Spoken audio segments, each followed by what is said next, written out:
with all that being said, let's look at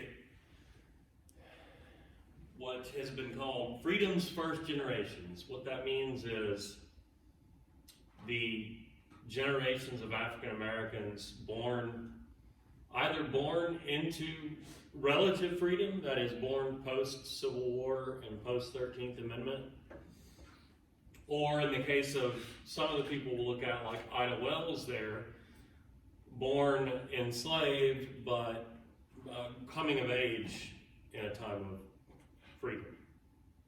So essentially we're looking at noted African Americans and African American life from the end of the Civil War to around the turn of the century. So this will overlap a little bit with the time period of Reconstruction and quote-unquote redemption that we looked at last time. That is Ida Wells. That on the right is W.E.B. Du Bois. Du Bois is one of two individuals who probably would be characterized during this time period, certainly during the latter part of this time period, as the black intellectuals of the time. The other being Booker T. Washington. And we'll talk about the differences of philosophy of Du Bois and Washington, and maybe how a little too much has been made of those differences. But first, Ida B. Wells, or Ida B. Wells Barnett, as she became known later in life.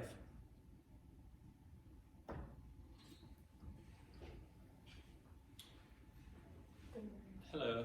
I'm happy to have you. Because I'm sitting here doing the numbers and thinking we got more than half the class right here. We just started. So, very first thing we're looking at is Ida Wells. She's our point of departure for today. She was born, as I mentioned a moment ago, a slave in Mississippi during the war in 1862. Her mother was sold away, or having been sold away from Virginia, rather.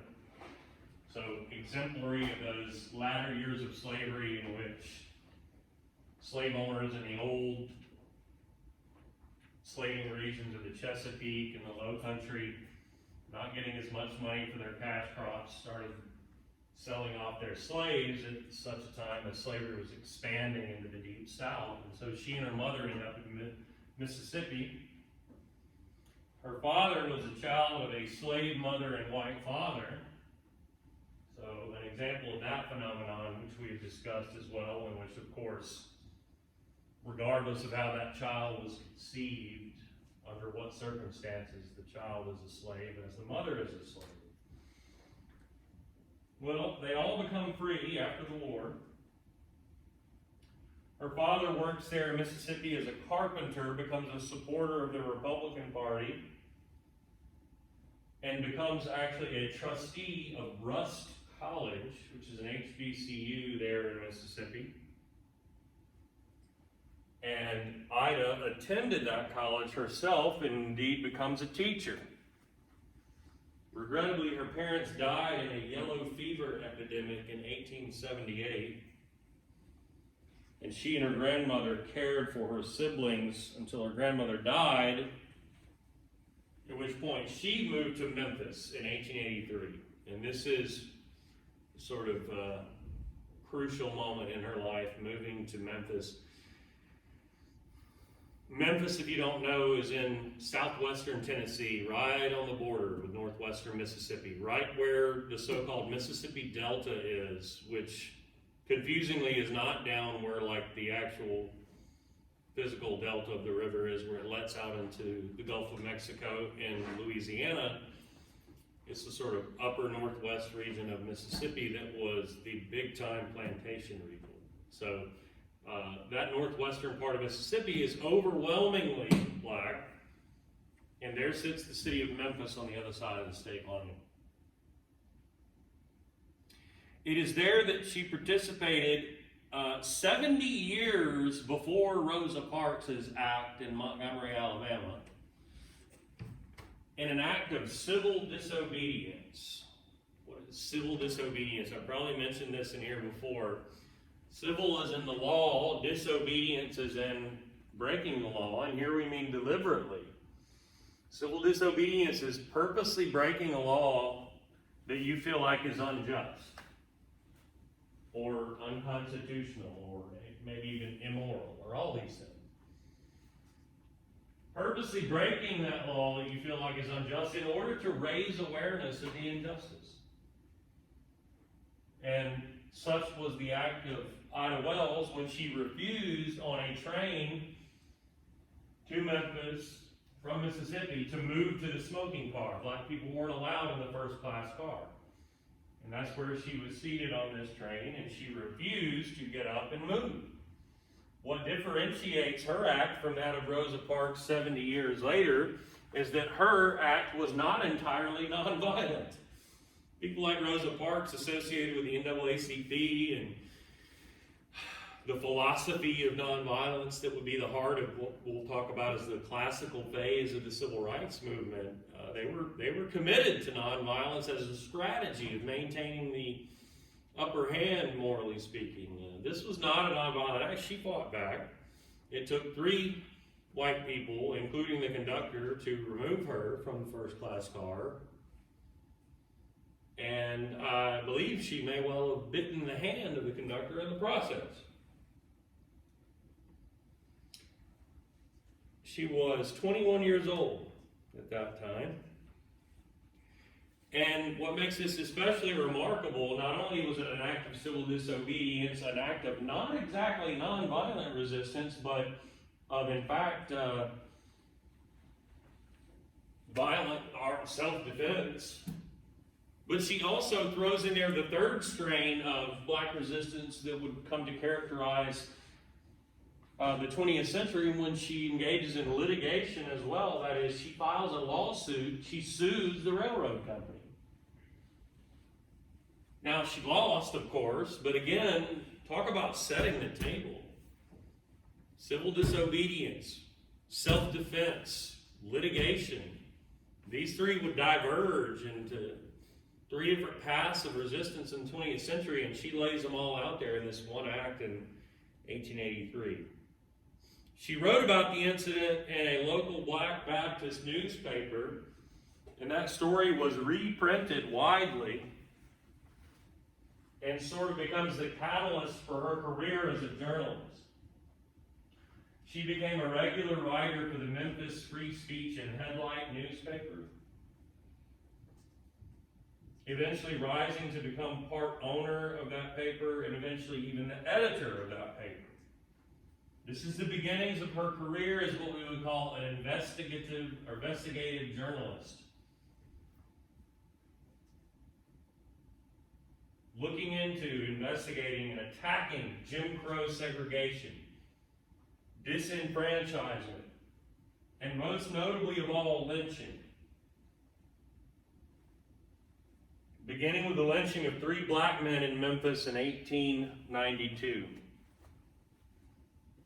Well, lynching can mean any number of things in terms of its specificity, but what it means generally is extrajudicial murder, essentially. When I say extrajudicial, I mean outside of the realm of law. It involves a mob generally, or a small group acting as sort of judge, jury, and executioner, accusing someone of something, condemning them of that, and then murdering them for it. And oftentimes torturing them prior to murdering them. And oftentimes also making a public display of this. And typically in the white supremacist South of the time, this involved white people falsely accusing generally black men, but not always, of certain crimes or infractions and then murdering them for it. And again, as you can see, they are oftentimes making a public spectacle of it. And this was a widespread phenomenon in the South, and not confined to the South, but more widespread in the South during this time. this particular incident that sparks Ida Wells's career in exposing what lynching really was involved, of all things, a couple of grocery stores, competing grocery stores, one run by white people, the other by black people, and they end up getting in a fight. The workers, owners of these stores, the black men get the better of the white men, and they can't stand that. And some of them are injured, but the black men are carried off to jail. Of course, the white men are not, and they end up storming the jail, dragging the black men out, and just shooting them and killing them. And this would often be the case in terms of lynching. If someone is jailed for a crime where they're accused, usually falsely, of something like raping a white woman, and this was the biggest one. Oftentimes a mob would come to the jailhouse and demand that the accused be delivered up, and they simply, murder them on the spot. There's no trial or anything like that. Such was the case here. And Wells reports on this for what it is, and newspapers across the country reprinted her story. That sparks her interest in this phenomenon more broadly, and she starts compiling statistics, writing books and articles exposing lynching for what it really was and how commonplace it was. And how, even though white people like to characterize this as a phenomenon of, well, when black men rape white women, yeah, they're going to get lynched, and that's just the way it is. She demonstrates that this is not the case, that almost always those accusations are false, and that what really is happening is that it's successful black people, like the owners of that grocery store, who are the ones that get targeted. They have false accusations thrown at them, and then those false accusations become the rationale, supposedly, for essentially torturing and murdering them. And she says, in fact, while we're talking about these false accusations of black men raping or threatening white women, she says, in fact, the ones who need protection are black women from white men. And such has been the case going back into slavery times. And she demonstrates this in numerous publications, but most especially her book, The Red Record. This is her expose of lynching for what it is, turning on its head the supposed rationale for this phenomenon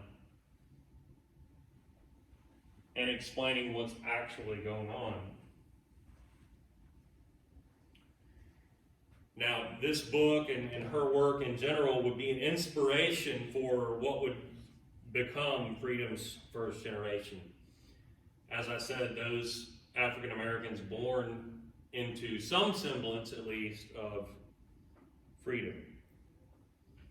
As she eventually moves to Chicago, but continues her career as an investigative journalist, becomes more active on the national stage, becomes associated, at least temporarily, with W.B. Du Bois and others. She'll be among those who will form the organization that becomes known as the NAACP. And we'll talk about that towards the end here. Like I said, though, she becomes an inspiration. Particularly for black women at a time when the black middle class is growing. And among the black middle class, we have individuals, especially women, who are active, particularly in organizing, and particularly in the efforts of what we'll call uplift. These women are inspired by other women like Wells, but even before her, those women who had been active as abolitionists, active in the Underground Railroad. You would think especially of Sojourner Truth and Harriet Tubman as inspirational. But these women of this generation began working with business leaders, bankers, newspaper editors, as we saw with Wells, preachers, leaders of the black middle class, for betterment. But also working independently, and you would see especially here the formation of the National Association of Colored Women in 1896. One of the founders of that organization is pictured there with her husband, who you might recognize. It is Margaret Murray Washington, as in wife of Booker T. Washington. And she and others in the National Association of Colored Women are dedicated to this idea of uplift. Now, what does that mean? The idea that black people themselves had to take responsibility for black progress.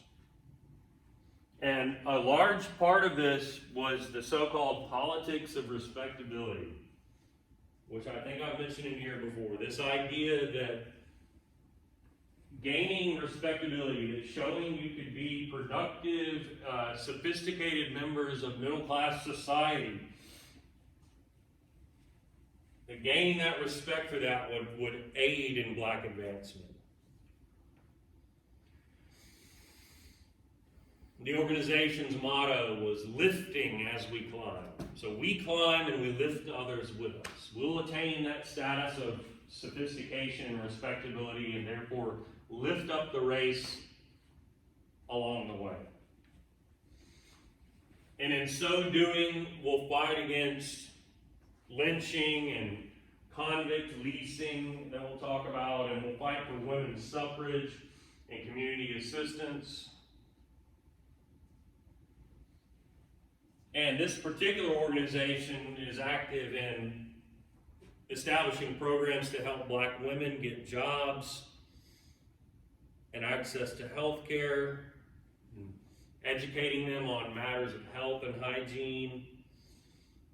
They are also part of the temperance movement. The temperance movement was convinced that alcohol was a particular evil when it came to working class people that ought to be eradicated, that you should engage in abstinence when it came to drinking and so on. Of course, that movement, irrespective of race, would eventually culminate in a ill-fated constitutional amendment to prohibit the manufacture and sale of alcohol. That amendment being, of course, later repealed.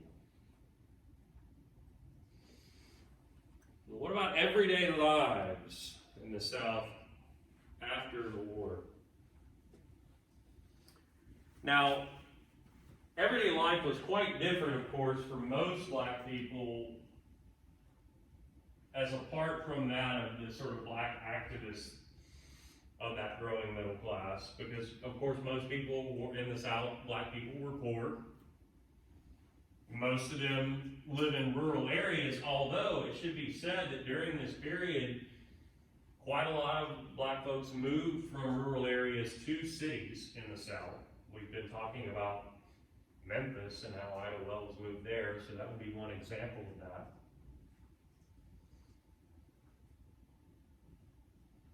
But in rural areas, of course, most black folks were sharecroppers living on white people's land, quote-unquote, selling a portion of their crop to pay rent at the end of the year, very little left over. Primarily, the black men are out working in the fields, growing the same old cash crops: tobacco, rice, cotton, sugarcane.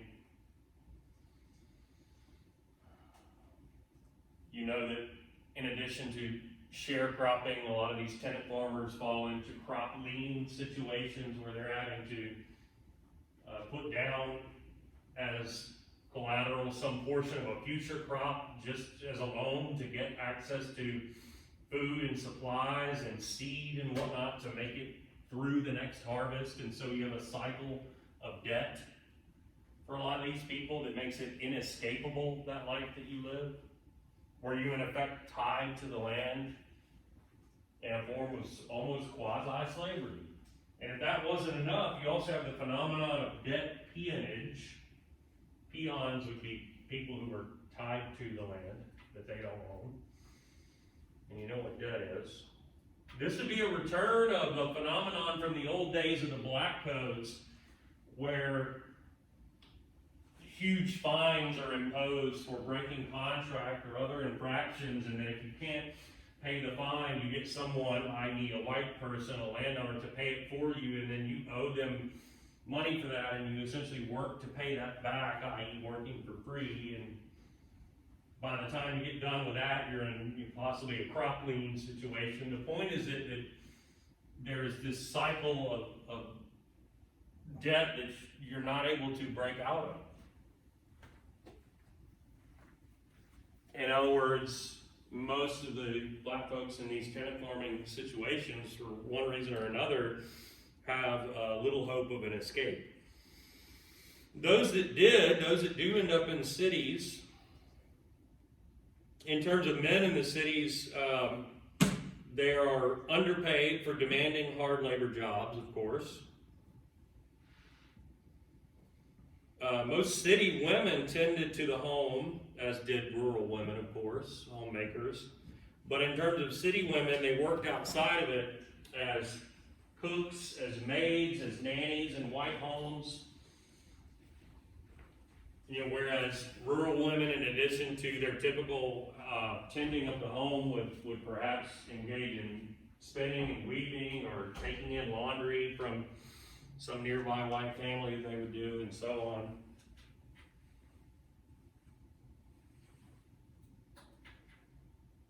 It should be said that a lot of women were widows and therefore heads of households themselves. Black women at the time tended to outlive white men by a significant margin. But importantly, in the cities, black people formed what we call group economies. Self-sufficient little neighborhoods that are like a closed economic circle, where there were black business districts with black banks and insurance companies, drugstores, newspapers, doctors and lawyers and pharmacies, black butchers and jewelers and builders and so on. And of course, black churches and black schools.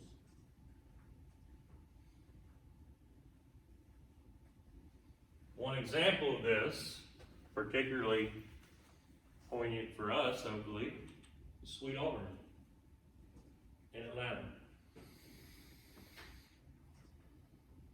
A 1.5 mile stretch of Auburn Avenue in downtown, which runs east-west from downtown, just north of Georgia State campus, from west to east,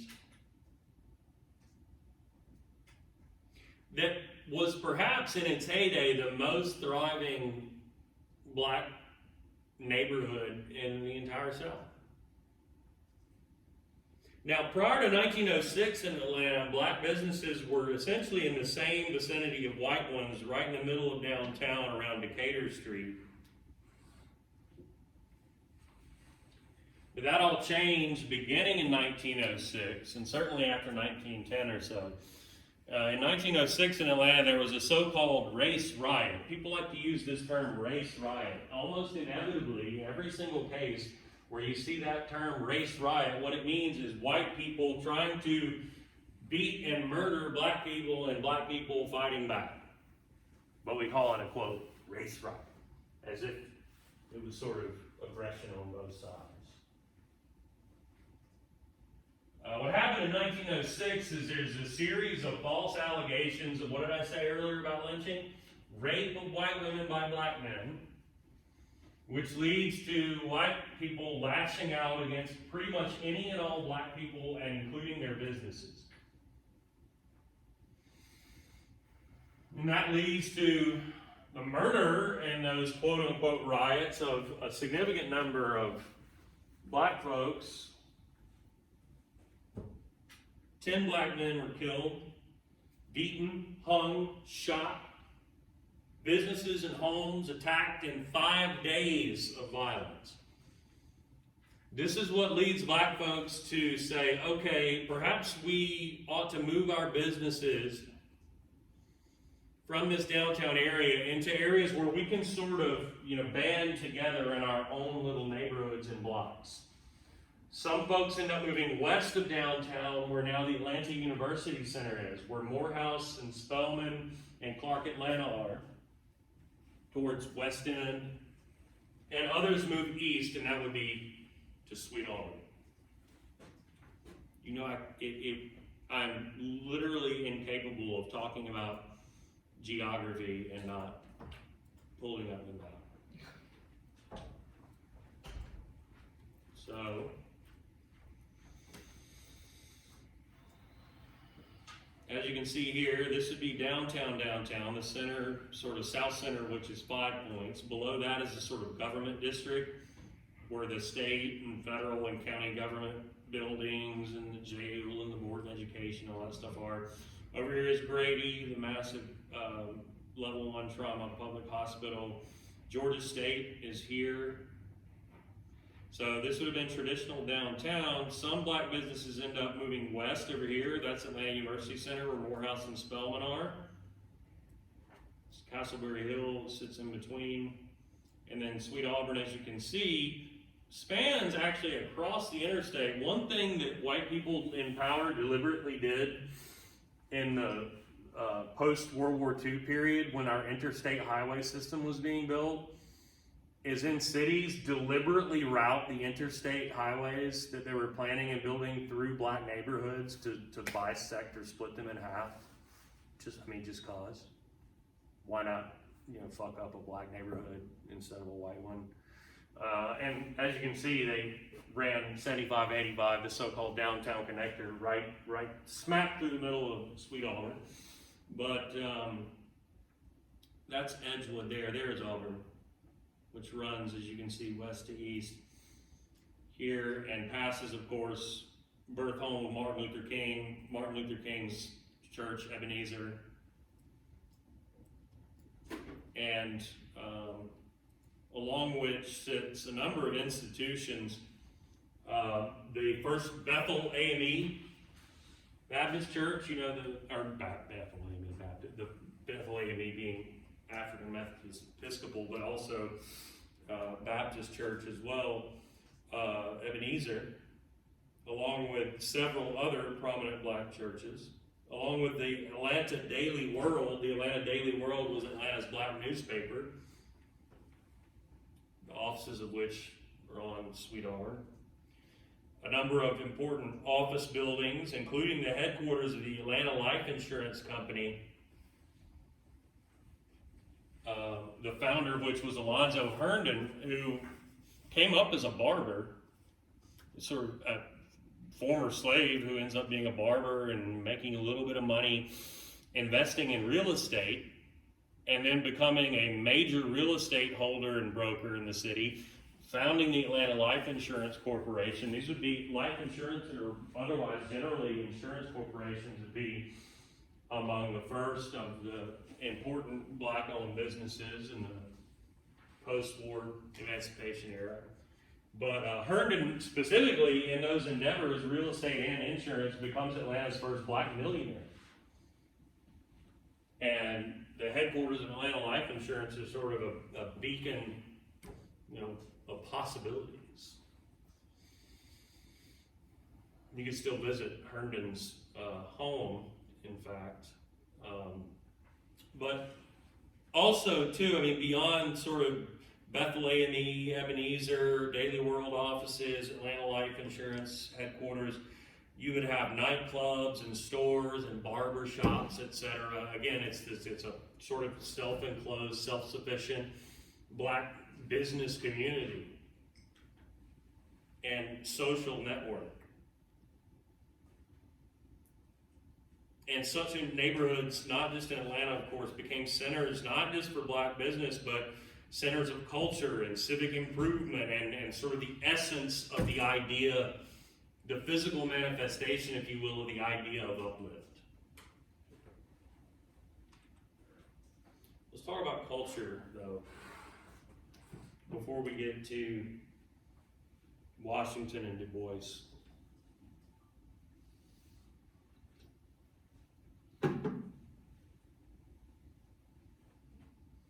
black culture sometimes would build upon racist stereotypes that white people had.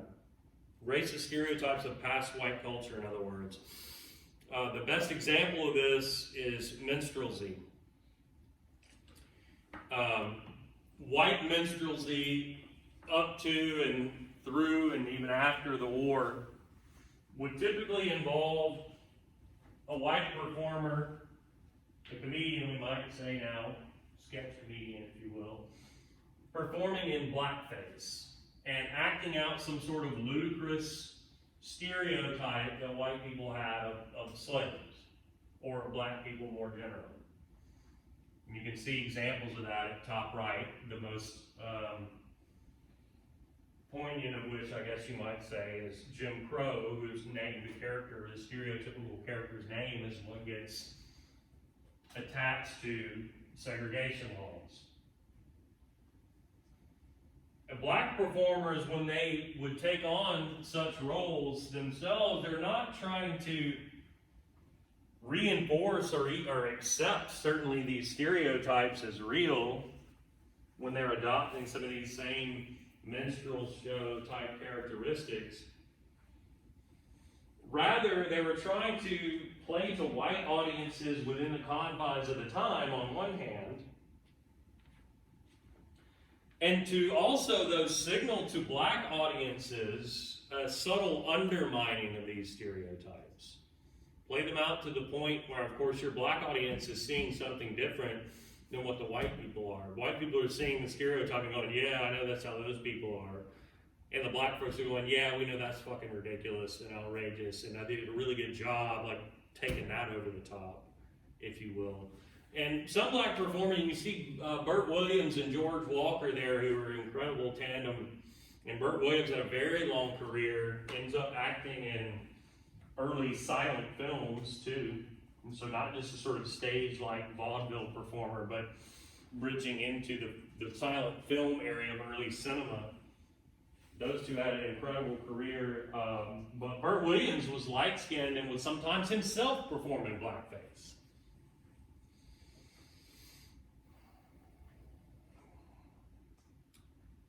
And you have down there, bottom left, Bill Bojangles Walker, who was also a famed vaudeville man at the time, who was also a class tap dancer.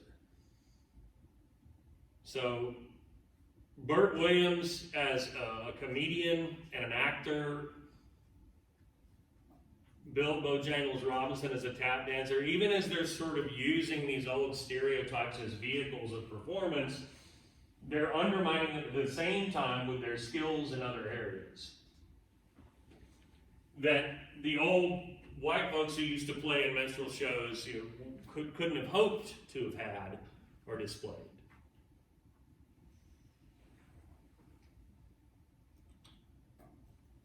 And then there are post-war, post-emancipation creations of African American culture that become quintessentially American, which is a remarkable phenomenon when you consider an enslaved and oppressed people that within a culture create things that are uniquely their own, that become quintessential to the overall culture of which they are a part and within which they have been oppressed. Notable among these would be musical forms like jazz and the blues. Blues is rooted in the old field songs of the workers of slavery times, in the spirituals they would sing in the quarters, of the chants of the fields, and the moans and the laments of slavery times, especially in the deep South cotton fields. Most especially, even in the cotton fields of the Mississippi Delta. It's created ad hoc, on the fly, by ordinary black folks in the years after the war and during Reconstruction and Redemption. Primary instruments are things that are fairly inexpensive and accessible, things that you could perhaps even make yourself, homemade. Guitars and what they call harps. What do they mean by a harp, though? I'm not talking about sitting at the giant-ass standing harp and playing a 30, 40 string harp. Y'all know what a harp is? The one you're talking about. Yeah. You're talking about yeah. harmonica. A harmonica. A harmonica and the guitar, primary instruments of the early blues. An outlet for the frustrations of everyday black life and what they called, or what we call looking back, the nadir. And hopefully I've got nadir. Nadir would be like the darkest time, the worst time, the bottom.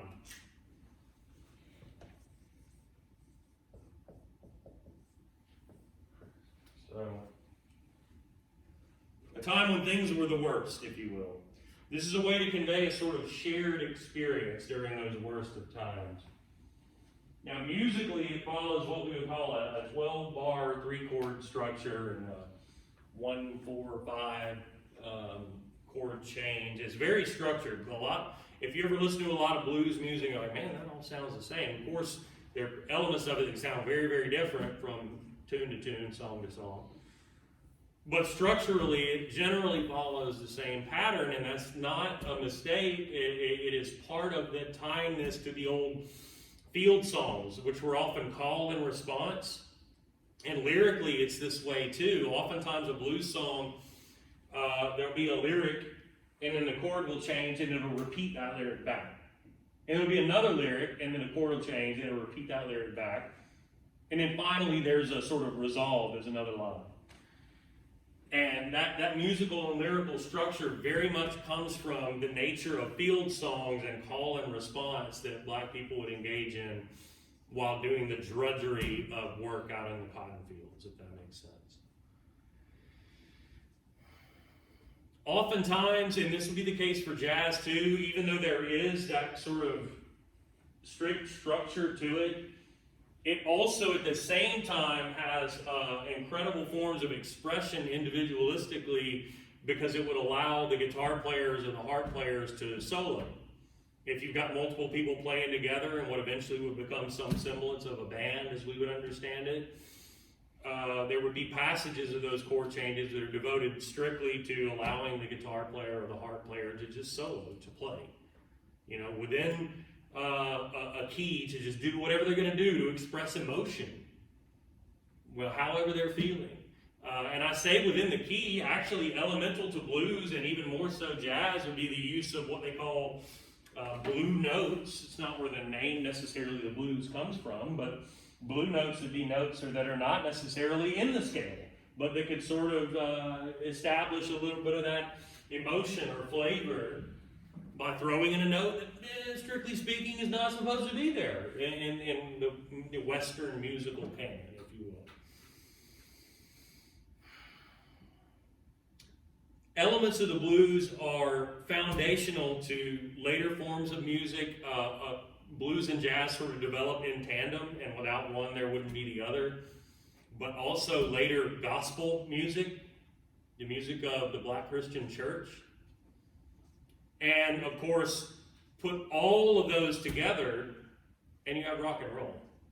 And without rock and roll, there wouldn't be R&B and pop music and any music we listen to. This is elemental literally to all of that. And none of it would exist if it weren't for jazz and blues. Yes? Are there any well-known blues artists that you know about? That's a great question. So,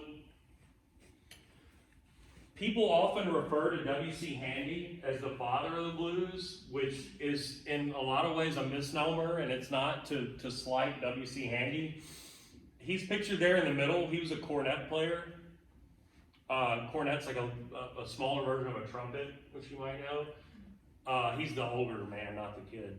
The reason we refer to him that way, or he actually referred to himself that way, is he's among the very first to actually record. So he's among the first to actually put it on a record and publish those records, and people are like, oh wow, this is blues music, and W.C. Handy is the first person we've heard play that music. Well, if you actually lived in the Mississippi Delta, you sure as shit wouldn't have been hearing the blues for the first time from W.C. Handy. You'd have heard it in 100 juke joints throughout the region, little shacks, that served cold drinks, i.e. beer, and maybe whiskey. And then people would go and dance to these blues players.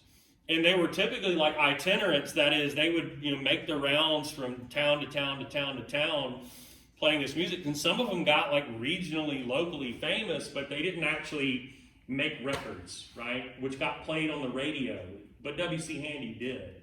So the real original sort of fathers of the blues, many of them are either passed down in oral tradition, and we know about, some of them lived long lives. That's Son House.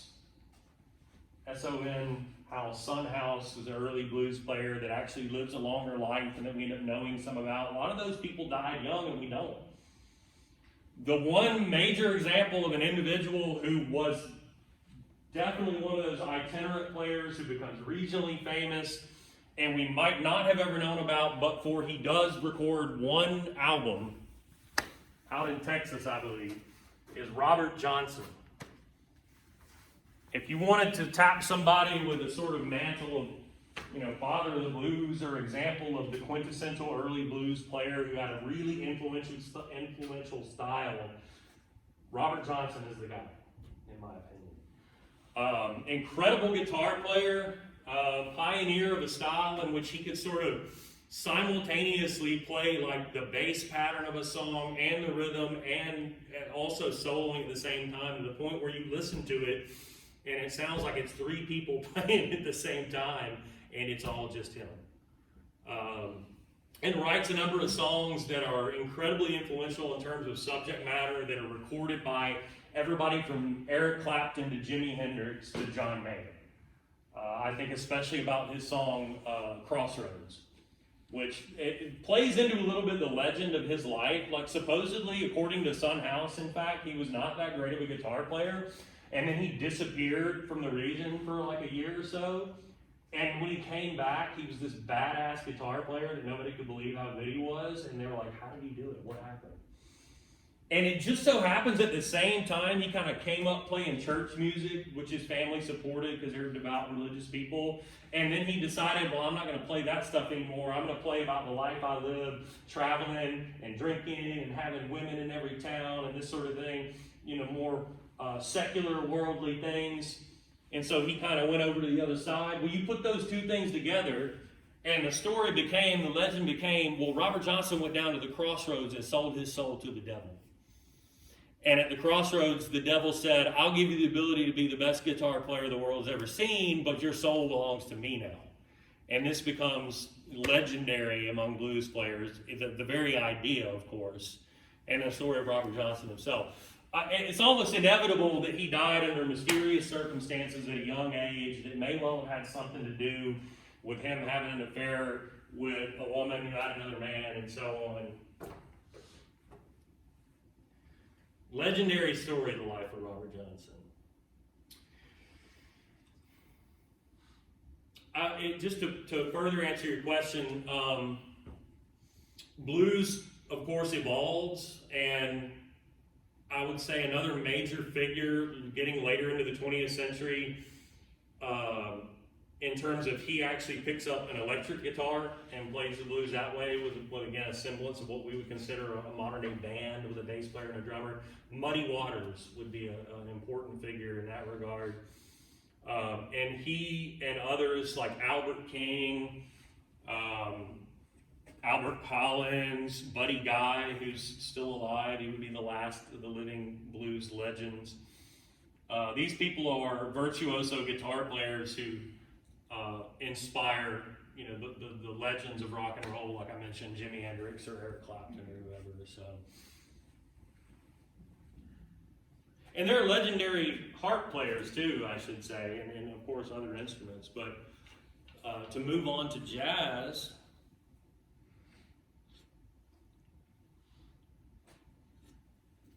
Now, if I were to say jazz was born in New Orleans, some people, not all people, some people would disagree with me and say, no.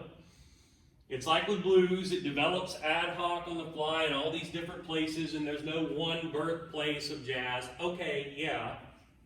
But if you had to pick one place, no brainer, hands down, that place is New Orleans. And it develops where you have these societies, mutual aid societies.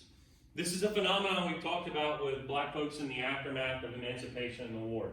Those mutual aid societies that black people form in these cities, that's what grows into, black churches and insurance companies and banks and this sort of thing.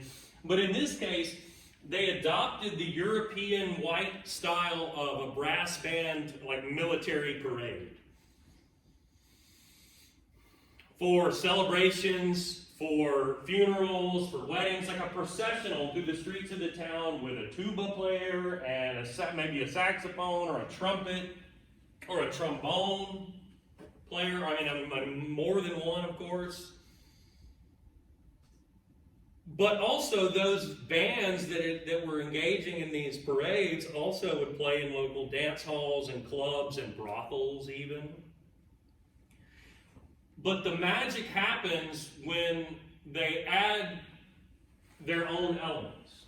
So the magic combination is the old style European brass band instruments, but with elements of African style. So African polyrhythms, especially like the tresillo beat, and crucially the element of swing. And eventually they start incorporating these elements into what they call second line parades, which is still a phenomenon of culture in New Orleans today. So the band will parade through the streets of the neighborhood, and the folk of the neighborhood fall in behind, dancing behind the band. And sometimes waving the handkerchief in the air. And the folk of the neighborhood who fall in behind the band, that's the second line. Second line is where jazz as we know it was born. So what is that element of swing? It's a little bit difficult to describe, but I will attempt. And probably it's easier and simply understood just to listen to it, but I've already gone too long, so if I start pulling up YouTube videos and shit, we'll run out of time, because I still got Washington and Du Bois to go. But I think you can see there, I've linked to some things that you can check out on your own. So the idea of swing is that, melodies don't have to necessarily, like I was saying with blue notes earlier, fall strictly within the limits of a key, and more importantly, in terms of the beat, everything doesn't have to necessarily fall on the exact beat. Think about like a marching band version of something. Well, I say that. Think about a white marching band version of something. And then think about like the best of black high school marching bands. They know how to make it swing. So when something swings, that means the beat falls into what we call the pocket. Like things can fall into sort of the back end of a beat, and it doesn't have to necessarily be like this. Does that make sense? I mean, think about R&B, think about pop. It doesn't sound as strict as that, where everything is on the meter and strictly by the book. It can fall into the pocket on the back end, you know what I'm saying? That was the element of swing, and it probably to us, I say us, you're a generation after me, or maybe two. I turn 40 tomorrow, by the way. Yeah. But we've grown up with generations of music that follows that principle. So when we would have to think outside the box to think of music that follows the strictures of. But think about the music these people would have been playing otherwise. I mean, we're talking about like John Philip Sousa marching band shit that, again, strictly falls on the rhythm of things and stays within that structure. It's jazz, and of course blues is its cousin, that begin to break outside of that and to sort of break the rules.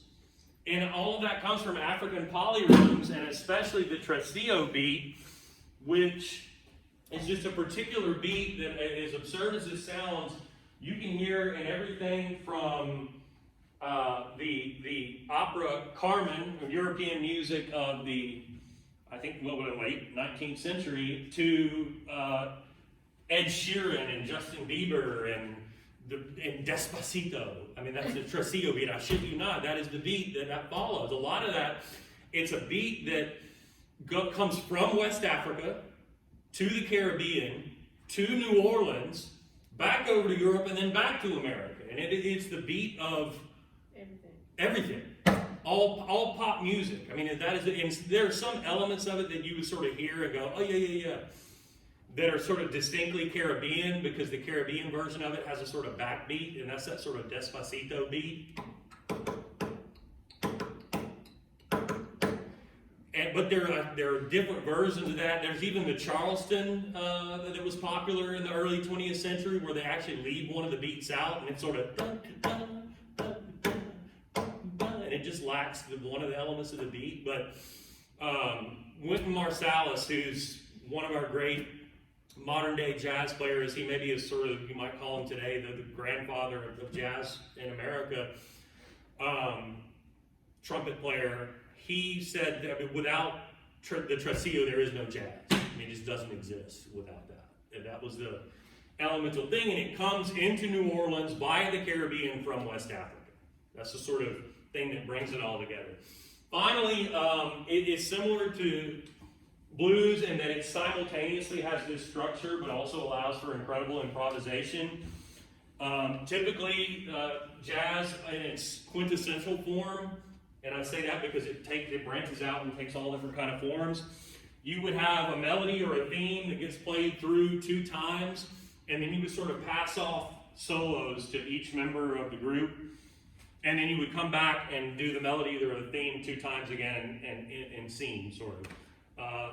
That being said, it branches off. It migrates with the migration, and this goes for blues too, of black people out of the South to cities in the Midwest and the Northeast, the so-called Great Migration, to cities from St. Louis, Missouri, to Chicago, to New York, to Detroit, to Philadelphia.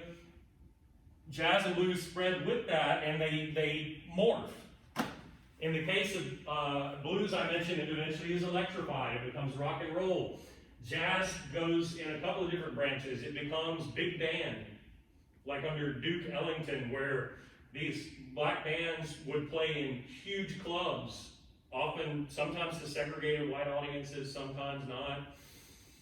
But you're talking a band with maybe a couple dozen players with a huge horn section and a piano player and maybe a singer or 2 on top of that. And that's sort of big band jazz of the 1920s Prohibition era. But then too, there's smaller little groups that look more like what we would consider a rock band element today, that end up playing more experimental forms of jazz and sort of really upbeat experimental form that becomes known as bop or bebop.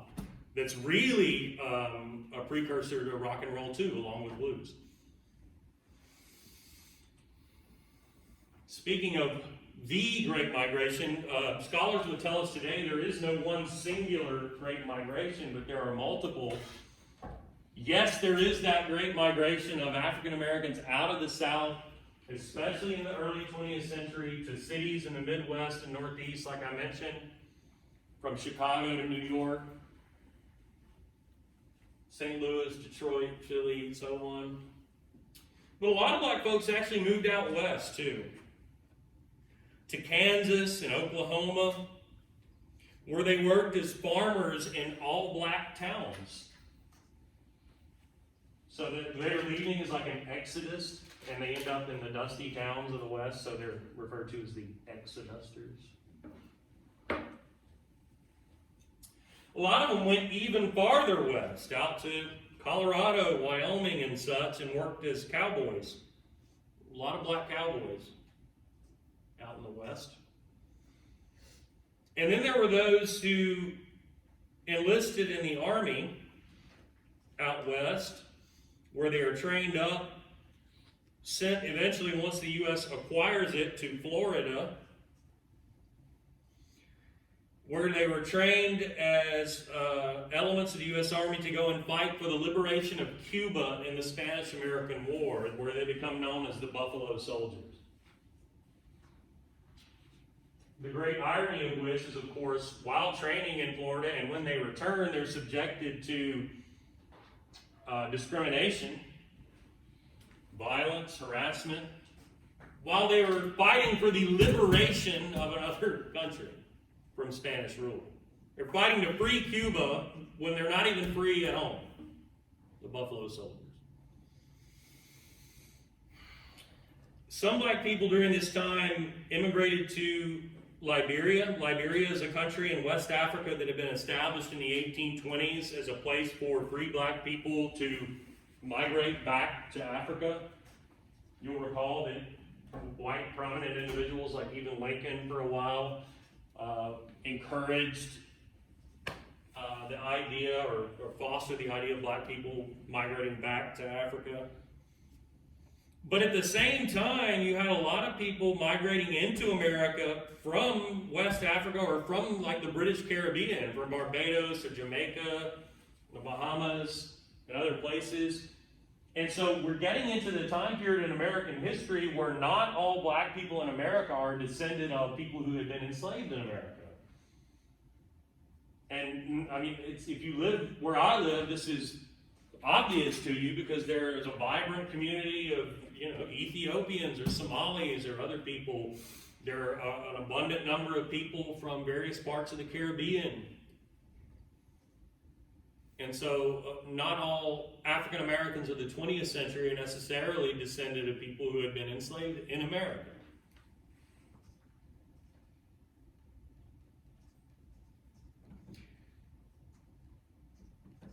Now, of course, once in America, a lot of those immigrants end up in places, or typically in cities, and in places within those cities that are distinctly African American neighborhoods.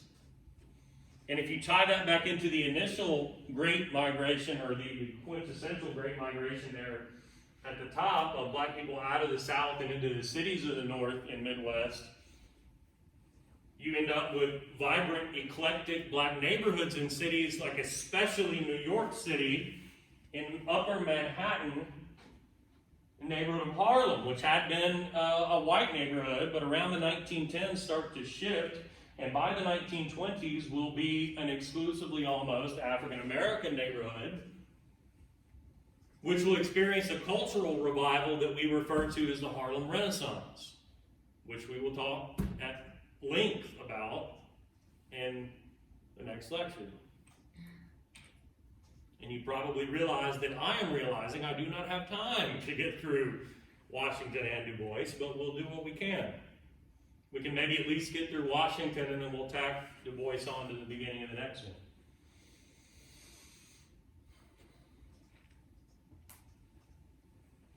I love that picture of Booker T. Washington. Very enigmatic look. Actually took me a while to realize he's got his left eyebrow raised. Huh. Washington is known to history, perhaps rightly, perhaps somewhat wrongly, as the father of the notion of accommodationism. This is the idea that it is foolish to think you ought to challenge certain elements of the status quo. That segregation and for now, white supremacy sort of are what they are. You don't need to directly challenge that element of the social order.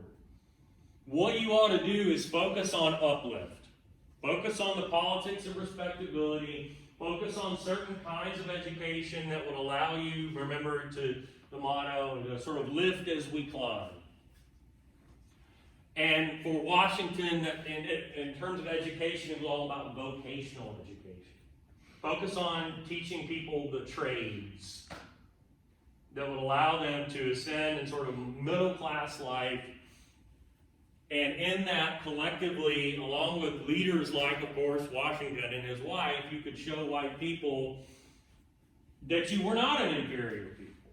And this would convince them over time to sort of change their minds about white supremacy and elements of it like segregation, because it was foolish to the point of self-destruction if you were to try to directly challenge such a violent system as white supremacy was at the time.